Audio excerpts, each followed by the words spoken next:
नमस्कार विद्यार्थियों, मैं BS राजावत आप सभी मित्रों का हार्दिक स्वागत करता हूं, अभिनंदन करता हूं मिशन ज्ञान के ऑनलाइन प्लेटफॉर्म पर। दोस्तों, आज अपन उद्योगों का पार्ट 3 लेकर के आपके सामने उपस्थित है। इसमें मैं आपको रिफाइनरी के बारे में बताऊंगा। राजस्थान की प्रमुख हस्तकलाएं हैं, उनके बारे में इस वीडियो में अपन चर्चा करेंगे। तो देखिएगा, बात करें रिफाइनरी, और रिफाइनरी का प्रश्न आपको पता है लगभग हर एग्जाम्स में पूछा जा रहा है। जनरली अनुपात पूछता है, या तो ये पूछता है कि राजस्थान में जो रिफाइनरी है वो किसका संयुक्त उपक्रम है। तो आपको पता ये HPCL और राजस्थान सरकार का संयुक्त उपक्रम है, या इसमें HPCL और राजस्थान सरकार की हिस्सेदारी खूब पूछ रहा है। तो ध्यान रखना, HPCL की हिस्सेदारी 74% है और राजस्थान सरकार की हिस्सेदारी 26% है। तो देखते हैं अपन बेटा, बात कर रहे हैं रिफाइनरी के बारे में। पहले रिफाइनरी को पूरी समझा देता हूं। रिफाइनरी दोस्तों, रिफाइनरी की अपन बात करें तो राजस्थान में रिफाइनरी स्थापित हो रही है पचबदरा में। और पचबदरा कहाँ है? बाड़मेर में। पचबदरा बाड़मेर में जो रिफाइनरी स्थापित हो रही है, अगर ये पूछता है कि ये रिफाइनरी है राजस्थान में कौन से क्रम की है, तो राजस्थान की तो ये प्रथम रिफाइनरी है। और भारत में ये पूछे कि भारत में कौन से क्रम की रिफाइनरी है, तो भारत में ये 26वें क्रम की रिफाइनरी है। दोस्तों ध्यान रखना, राजस्थान में पचबदरा बाड़मेर में रिफाइनरी की स्थापना हो रही है, और ये राजस्थान की तो पहली रिफाइनरी है। और भारत में आपसे पूछता तो भारत में 26वें क्रम की रिफाइनरी है। अगर बात आए कि इसका उद्घाटन कब हुआ, तो उद्घाटन हुआ था 22 सितंबर 2013 को। और कार्य प्रारंभ पूछे कि इसका कार्य कब प्रारंभ हुआ, तो इसका कार्य प्रारंभ हुआ 16 जनवरी 2018 को। 16 जनवरी 2018 को इसका कार्य प्रारंभ हुआ है, और इसको 2022-23 तक पूरा करने का लक्ष्य रखा गया। 2022-23 तक पूरा करने का लक्ष्य है वो रखा गया। हालांकि लगता नहीं है कि ये अपने जो निर्धारित समय में इसको पूरा कर लिया जाएगा, क्योंकि मैं कल ही अखबार पढ़ रहा था, तो अखबार में ये लिखा हुआ था कि रिफाइनरी का अभी केवल 55% काम है वो ही हुआ है, यानी 45% काम अभी भी बाकी हैं। तो जो 2022-23 का टारगेट लेकर के चल रहे थे उस पर तो ये होना नहीं है। पर अभी तक हमारे को तो यही ध्यान रखना है, पेपर सेटर अगर प्रश्न पूछता है कि साहब कब तक पूरा करने का लक्ष्य रखा गया, तो 2022-23 तक इसको पूरा करने का लक्ष्य रखा गया। अब ये उद्घाटन और कार्य प्रारंभ, ये दोनों चीज़ें अलग है, इनको समझना चाहिए। बेटो, 2013 में राजस्थान में कांग्रेस की सरकार थी। अशोक गहलोत राजस्थान के मुख्यमंत्री थे। तो अशोक गहलोत ने राजस्थान में रिफाइनरी का उद्घाटन करने के लिए सोनिया गांधी को बुलाया। सोनिया गांधी राजस्थान में आई और 22 सितंबर 2013 को इसका उद्घाटन कर दिया गया। पर दोस्तों, सितंबर में इसका उद्घाटन हुआ और दिसंबर 2013 में राजस्थान में सरकार बदल गई। अशोक गहलोत चले गए, वसुंधरा राजे की सरकार बनी, भाजपा की सरकार बनी, वसुंधरा राजे राजस्थान की मुख्यमंत्री बनी।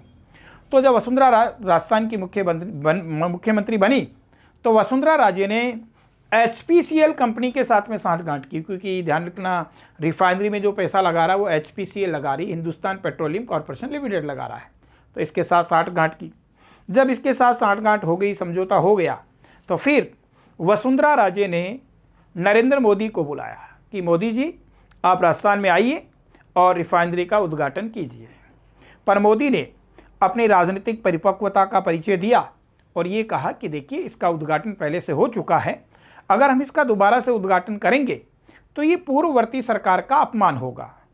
तो फिर उद्घाटन शब्द हटाया गया और इसके स्थान पे जो नया शब्द लिखा गया, कार्य प्रारंभ, और ये कार्य प्रारंभ है ये 16 जनवरी 2018 को हुआ है।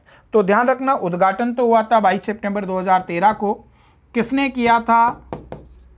सोनिया गांधी ने उद्घाटन किया था।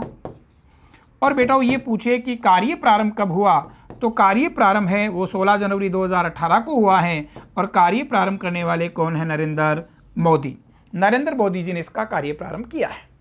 फिर ध्यान रखना, अगर ये पूछे कि ये जो रिफाइनरी है किसका संयुक्त उपक्रम है, तो HPCL और राजस्थान गवर्नमेंट, HPCL और राजस्थान सरकार का संयुक्त उपक्रम है। HPCL की हिस्सेदारी इसमें कितनी है, तो 74% है, और राजस्थान सरकार की हिस्सेदारी देखें तो इसमें कितनी है, 26% है। HPCL और राजस्थान सरकार की हिस्सेदारी आप देखें 74% हिस्सेदारी HPCL की है और 26% हिस्सेदारी है वो राजस्थान सरकार की है। ये भी ध्यान रखें, इसमें जो प्रस्तावित निवेश रखा गया था, निवेश वो रखा गया 43,129 करोड़, 43,129 करोड़ रुपए का प्रस्तावित निवेश है, इसके अंतर्गत रखा गया था। मेरे बच्चों, रिफाइनरी से जुड़ी हुई सारी बातें आपको याद होनी चाहिए। क्यों? क्योंकि इनमें से प्रश्न पूछा जा रहा है, कई एग्जाम्स में प्रश्न पूछा गया है। तो फिर से देखिए, रिफाइनरी राजस्थान में पहले क्रम की है, भारत में 26वें क्रम की है, पचमढ़ी बाड़मेर में स्थापित हो रही है। उद्घाटन हुआ था 22 सितंबर 2013 को, कार्य प्रारंभ हुआ 16 जनवरी 2018 को। उद्घाटन करने आई थी सोनिया गांधी और कार्य प्रारंभ करने के लिए आए नरेंद्र मोदी। 2022-23 तक इसको पूरा करने का टारगेट रखा गया। ये HPCL और राजस्थान गवर्नमेंट का संयुक्त उपक्रम है, जिसमें HPCL की हिस्सेदारी 74% है, राजस्थान सरकार की 26% हिस्सेदारी इसमें रखी गई है। प्रस्तावित निवेश तो इसमें रखा गया वो 43,129 करोड़ रुपए का प्रस्तावित निवेश है, वो इसमें रखा गया था। अब इसके की पॉइंट्स देखिए आप। 16 जनवरी 2018 को पचमढ़ी बाड़मेर रिफाइनरी का कार्य प्रारंभ हुआ है। इसका उद्घाटन 22 सितंबर 2013 को हुआ था। 2022-23 तक इसको पूरा करने का लक्ष्य है। इसमें हिंदुस्तान पेट्रोलियम कॉरपोरेशन लिमिटेड और राजस्थान सरकार की हिस्सेदारी 74:26 है। यानी हिंदुस्तान पेट्रोलियम कॉरपोरेशन लिमिटेड, जिसको शॉर्ट में अपन कहेंगे HPCL, और दूसरा राजस्थान गवर्नमेंट, हिस्सेदारी कितनी है, 74:26 है। इसकी उत्पादन क्षमता देखें तो 9 मिलियन मेट्रिक टन वार्षिक इसकी उत्पादन क्षमता है।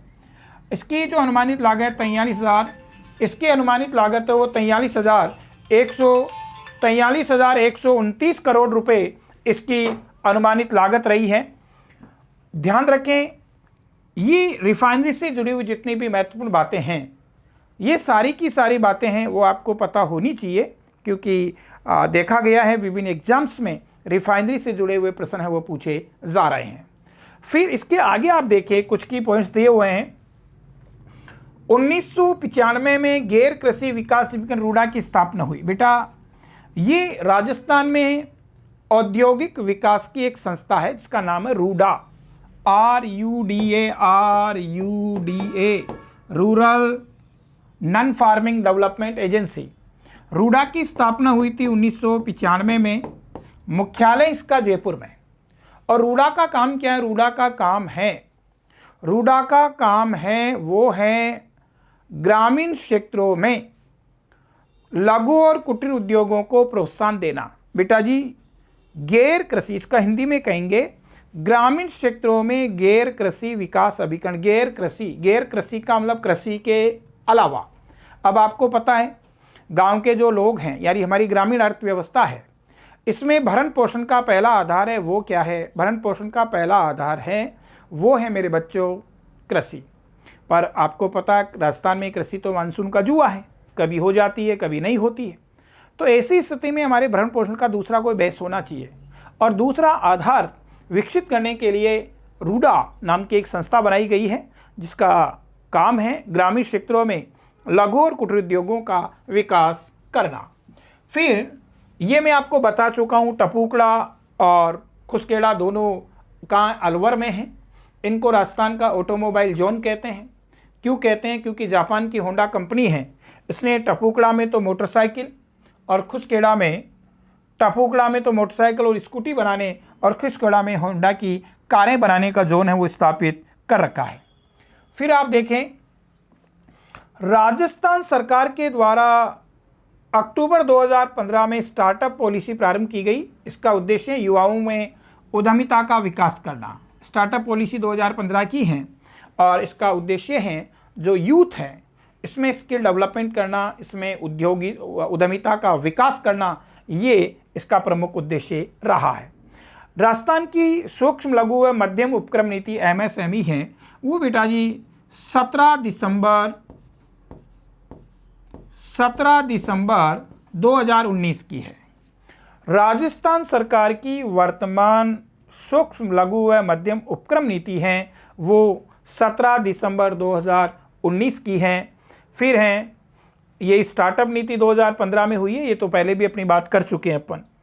फिर ध्यान रखना 19 व 20 नवंबर 2015 को जयपुर में रिसर्जेंट राजस्थान का आयोजन किया गया था और इसका आयोजन करवाने वाली थी वसुंधरा राजे।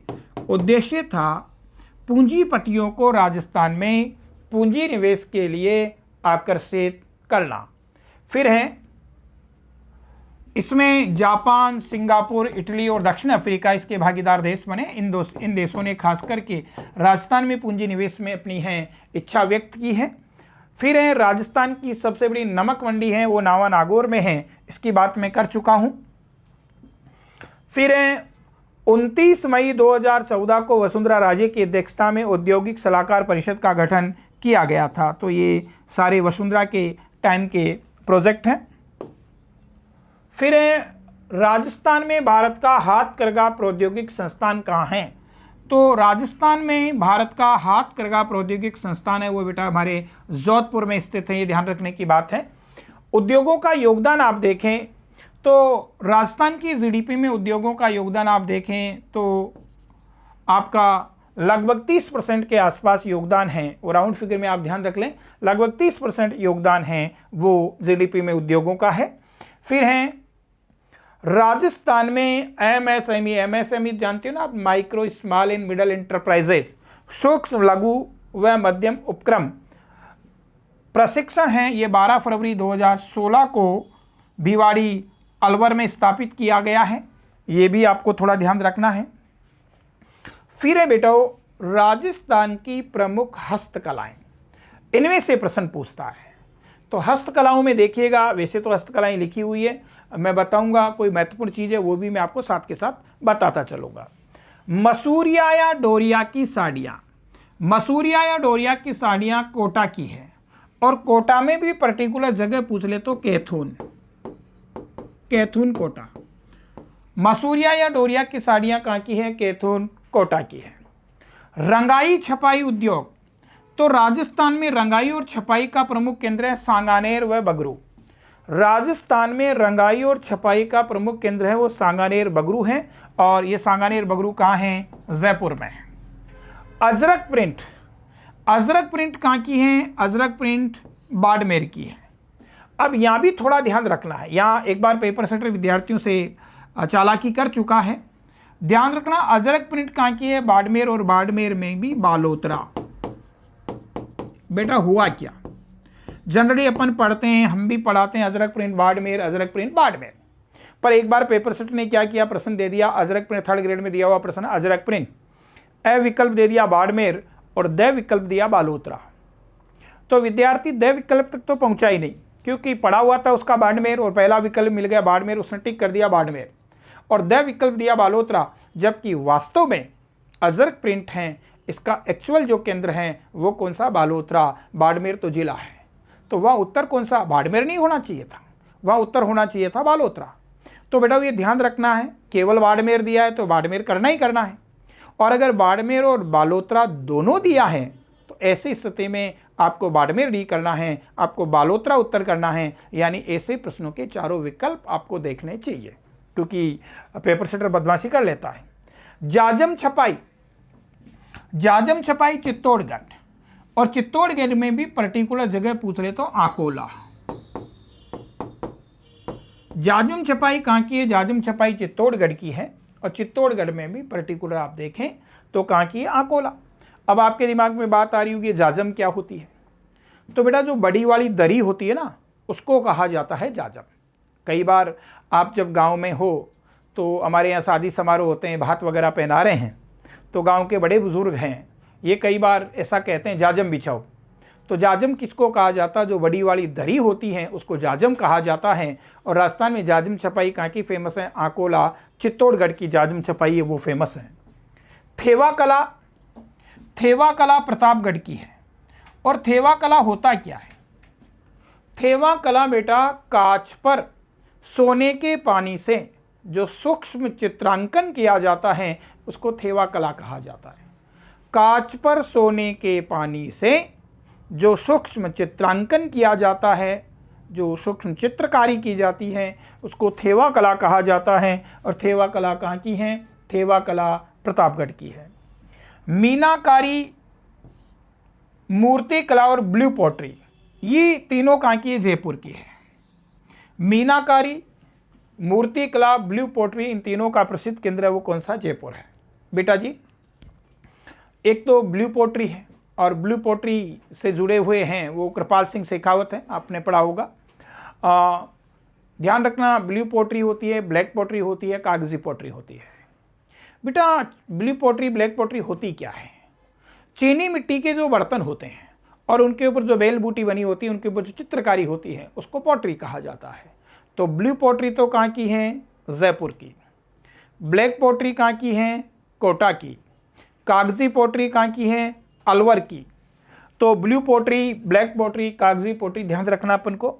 मीनाकारी, मूर्तिकला और ब्लू पॉटरी तीनों जयपुर की है। घूघी, ये भी एलडीसी में पूछा हुआ प्रश्न है। घूघी बेटा घूघी व नमदे, घूघी व नमदे हैं टोंक के। घूघी क्या होती है? घूघी होती है बेटा बरसाती। देखो आपने देखा या नहीं देखा, मैंने देख रखी है।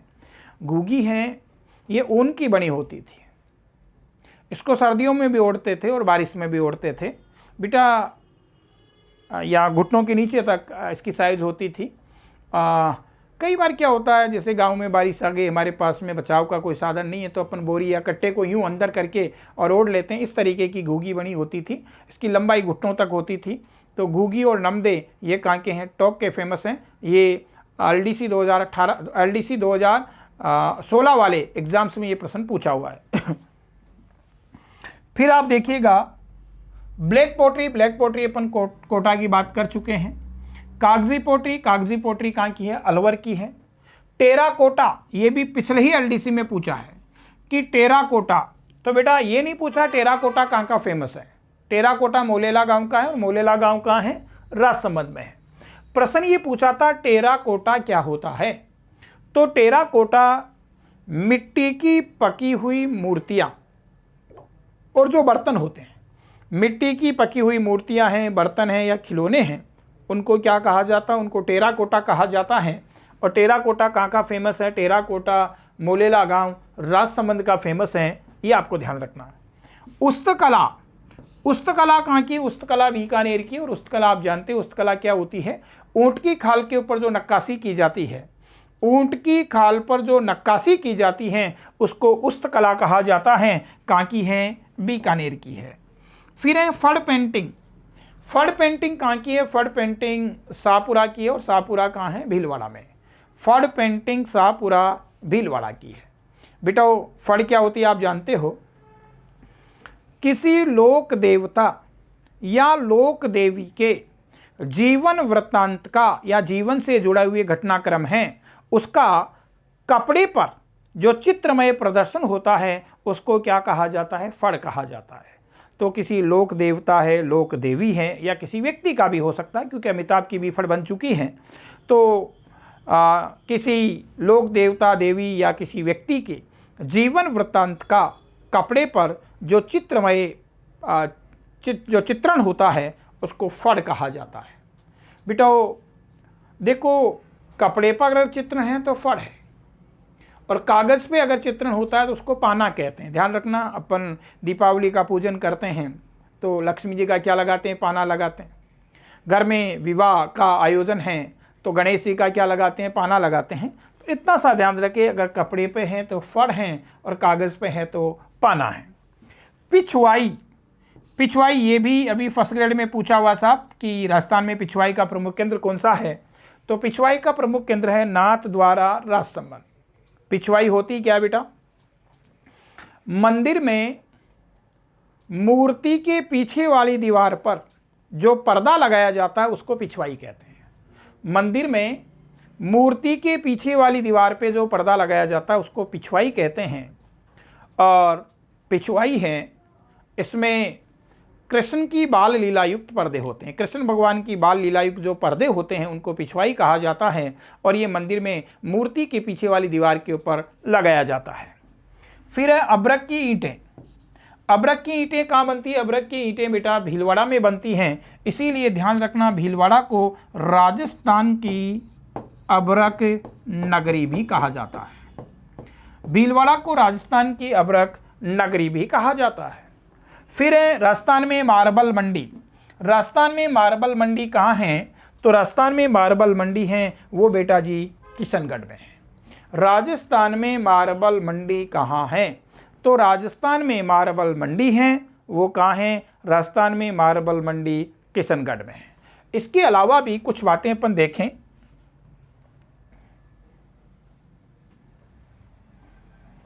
इसके अलावा कुछ बातें आप देखें तो वनस्पति घी के कारखाने,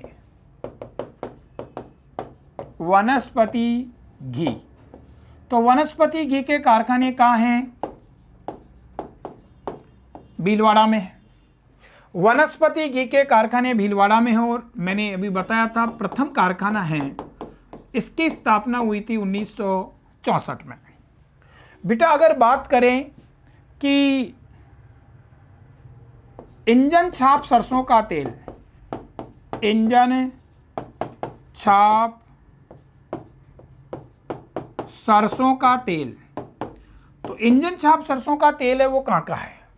इंजन छाप सरसों का तेल है वो सेवर भरतपुर का है। इसी प्रकार से आपसे पूछे वीर बालक छाप, वीर बालक छाप सरसों का तेल,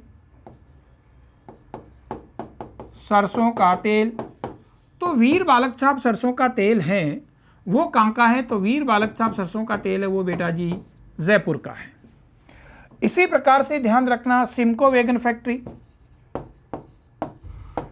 सिमको वैगन फैक्ट्री की सिमको वैगन फैक्ट्री कहाँ है?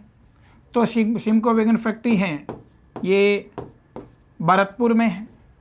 फिर है लेदर कॉम्प्लेक्स कि राजस्थान में लेदर कॉम्प्लेक्स कहाँ है? राजस्थान में लेदर कॉम्प्लेक्स मानपुरा माचेड़ी, मानपुरा माचेड़ी, और मानपुरा माचेड़ी कहाँ? मानपुरा माचेड़ी जयपुर ज़िले में चोमू के पास, ये लेदर कॉम्प्लेक्स है। फिर कुछ चीज़ें और आपको देखनी है। अगर हमारे से ये पूछे नमक मंडी, तो मैंने बता दिया राजस्थान की सबसे बड़ी नमक मंडी है वो नागौर में है। दोस्तों NBC national ball bearing company, Asia की सबसे बड़ी बेयरिंग कंपनी है ये एनबीसी हसनपुरा जयपुर में, हसनपुरा जयपुर में है।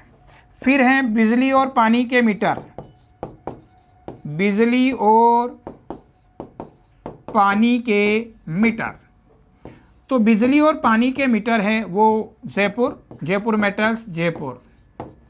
ये राजस्थान की कुछ हस्तकलाएं हैं जिनमें से प्रश्न पूछ रहा है, सिंगल प्रश्न भी पूछ लेता और या क्या करता है बेटा ग्रुप में दे देता, क्रॉस मिलान वाले पूछ लेता है, हस्तकला दे करके कि ये कहाँ की फेमस हैं, या ऐसा प्रश्न दे देता है 3 हस्तकलाएं और उनका स्थान तो सही दे देता है, एक गलत दे देता है और कह देता है कौन सा सही सुमेलित नहीं है। इस तरीके के प्रश्न हैं इसमें से पूछे जाते हैं। तो देखिएगा अभी जो अपन ने देखा है वो बड़ी महत्वपूर्ण की पॉइंट्स देखे हैं। राजस्थान की हस्तकलाओं के बारे में अपन ने बात की है, और क्या क्या अपन ने देखा है? अपन ने देखा है कि एक तो रिफाइनरी के बारे में पूरी बातें हैं, आपको ध्यान में होनी चाहिए। यहाँ मैं आपको रिफाइनरी के साथ पेट्रोलियम के बारे में भी बात कर लूँ, क्योंकि बहुत ज़रूरी है पेट्रोल के बारे में जानना। पेट्रोल से जुड़ा हुआ प्रश्न भी पूछ रहा है, तो यहाँ पेट्रोल के बारे में मैं आपसे बात कर लेता हूँ।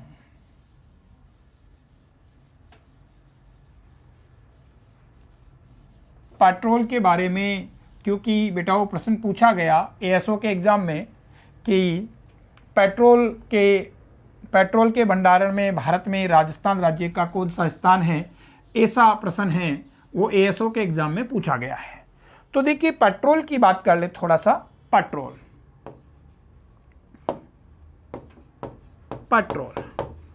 बेटो पेट्रोल की बात करें तो भारत में पेट्रोलियम है, इसमें पहला स्थान है वो तो है महाराष्ट्र राज्य का, महाराष्ट्र, और दूसरा स्थान है अपने राजस्थान का। ध्यान रखने की बात है ये, भारत का लगभग 40% पेट्रोल भंडार है वो महाराष्ट्र में, और महाराष्ट्र में भी है बॉम्बे हाई में है। और ध्यान रखना भारत का लगभग 20% तेल भंडार है वो कहाँ है, राजस्थान में है। तो राजस्थान राज्य का दूसरा स्थान है, आपको ये ध्यान रखना है। राजस्थान में पेट्रोल का विस्तार है ये 14 जिलों तक है। कितने जिले? 14 जिलों में पेट्रोल का विस्तार है। सर्वाधिक भंडार इसमें पूछ ले तो राजस्थान में सर्वाधिक भंडार की आप बात करें तो सर्वाधिक भंडार वाला जिला है वो कौन सा है, बाड़मेर। राजस्थान में पेट्रोलियम का विस्तार है 14 जिलों तक है, और पेट्रोल का सर्वाधिक भंडारण वाला जिला आपसे पूछता है तो बेटा वो बाड़मेर हैं। और इसीलिए आपको पता है पचवदरा बाड़मेर में रिफाइनरी की स्थापना हो रही है जो देश में 26वें क्रम की रिफाइनरी है। अब देखिएगा राजस्थान में तेल भंडार हैं बेटा, प्रश्न पूछता है तो राजस्थान में विजया, मंगला, भाग्यम, राजेश्वरी, कामेश्वरी,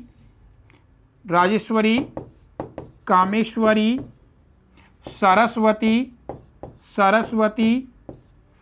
ऐश्वर्या, पूनम, ये तेल के क्या है, कुएं हैं। इसमें ध्यान रखना ये जो मैंने कुएं लिखे हैं, ऐश्वर्या है, विजया है, मंगला है, भाग्यम है, राजेश्वरी है, कामेश्वरी, सरस्वती, ये तो सारे बाड़मेर जिले में है, ये तो सारे बाड़मेर जिले में हैं। और पूनम तेल का कुआं है वो बेटा जी बीकानेर क्षेत्र में है, बीकानेर क्षेत्र में। दोस्तों ध्यान रखना बेटा, कई बार तो ऐसा ही प्रश्न पूछ लेता है कि विजया, मंगला, भाग्यम क्या है। तो विजया, मंगला, भाग्यम राजस्थान में तेल उत्पादन क्षेत्र हैं या तेल के कुओं के नाम है, पहली बात। या कई बार प्रश्न पूछता है कि निम्न में से कौन सा कुआं कहाँ है, मंगला तेल का कुआं कहाँ है। तो आपको पता होना चाहिए, केवल इनमें जो मैंने नाम लिखे इनमें से पूनम को छोड़ दीजिए, बाकी ऐश्वर्या है, विजया है, मंगला है, भाग्यम है, राजेश्वरी है, कामेश्वरी, सरस्वती है, ये सारे तेल के कुएं हैं वो तो कहाँ है, बाड़मेर में है। और पूनम तेल का कुआं है वो बेटा जी बीकानेर क्षेत्र में है। अगर पूछा जाए कि प्रथम तेल कुआं कौन सा है तो प्रथम तेल कुआं है वो है मंगला, प्रथम तेल कुआं। और प्रथम तेल कुआं है वो है बेटा जी मंगला, प्रथम तेल कुआं कौन सा, मंगला। और यहाँ तेल का जो छिद्रण है 29 अगस्त 2009 से शुरू हुआ था, 29 अगस्त 2009 से, यानी राजस्थान में तेल का उत्पादन होते हुए 13 साल है वो पूरे हो चुके हैं। पहला तेल का कुआं है वो मंगला है। और ये भी ध्यान रखें, बाड़मेर में तेल भंडारों की खोज करने वाली कंपनी का नाम पूछे कि बाड़मेर में तेल भंडारों की खोज करने वाली कंपनी कौन सी है, तो कंपनी जिसने बाड़मेर में तेल भंडारों की खोज की वो है केयार्न एनर्जी। और केयार्न एनर्जी कंपनी किस देश की, स्कॉटलैंड की ये कंपनी है। और स्कॉटलैंड कहाँ है, स्कॉटलैंड बेटा जी इंग्लैंड में। तो देखिएगा ये अपने राजस्थान में रिफाइनरी के बारे में बहुत डिटेल से बातें की जिनमें से प्रश्न पूछा जाता है। हमने राजस्थान में पेट्रोलियम के बारे में डिटेल से बातें की हैं जिनसे प्रश्न पूछा जाता है। राजस्थान की हस्तकलाओं को इस लेक्चर में हमने कवर किया है जिनमें से भी प्रश्न पूछा जाता है। अगला जो लेक्चर है उसमें मैं राजस्थान में औद्योगिक विकास की संस्थाएं, राजस्थान की औद्योगिक नीतियां और राजस्थान में केंद्र सरकार के उपक्रम, इनके बारे में आपके साथ चर्चा करने वाला हूं। आज के लिए बहुत बहुत आशीर्वाद, शुभकामनाएं, थैंक्स।